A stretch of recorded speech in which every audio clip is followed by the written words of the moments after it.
الحمد لله رب العالمين والصلاة والسلام على رسوله الكريم اما بعد. بڑے صغیر ہند و پاک میں ایک بڑے محدث علامہ ظہیر حسن شوق نیموی گزرے ہیں جن کی کتاب آثار السنن بہت مشہور ہے.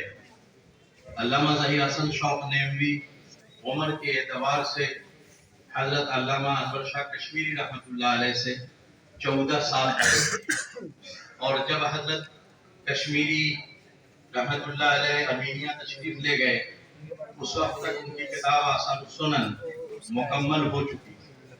اس کے بعد حضرت نے حضرت کشمیری سے رابطہ کیا، ان کے پاس تھوڑا تھوڑا کر کے سوالات بھیجے اور حضرت نے اس پر بہت اضافہ کیا.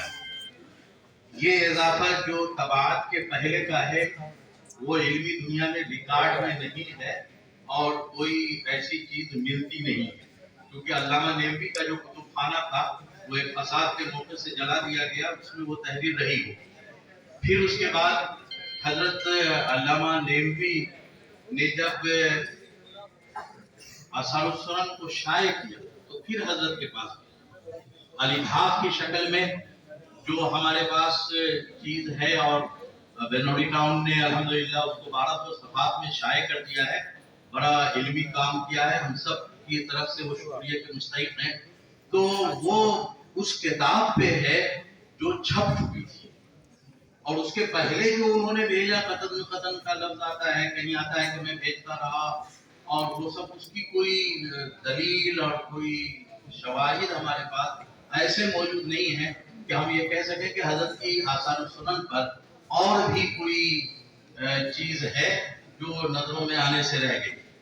تو علامہ نیموی کے بڑے گہرے روابط تھے، اور آپ سوچ سکتے ہیں کہ حضرت کشمیری جب آمینیہ میں پڑھانے کے لیے تشریف لے گئے، فراغت کے بعد کا مرحلہ ہے، اس وقت علامہ نیموی نے ان کے پاس کتاب بھیجی تو حضرت کی شہرت بحیثیت محدث اور بحیثیت اسماء رجال کے ماہر کے اگر نہیں پھیلی ہوتی تو حضرت نہیں بھیجتے.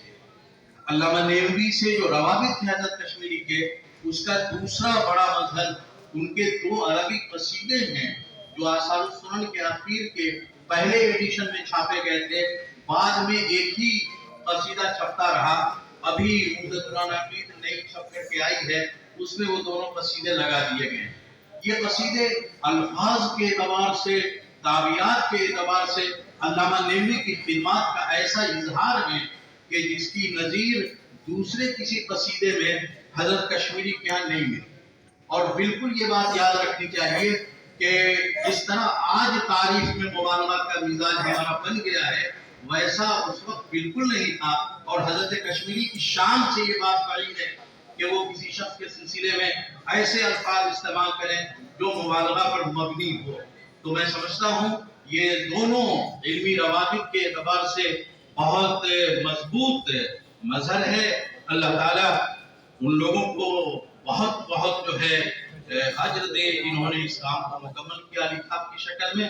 بہت بہت شکریہ، جزاکم اللہ تعالیٰ خیر.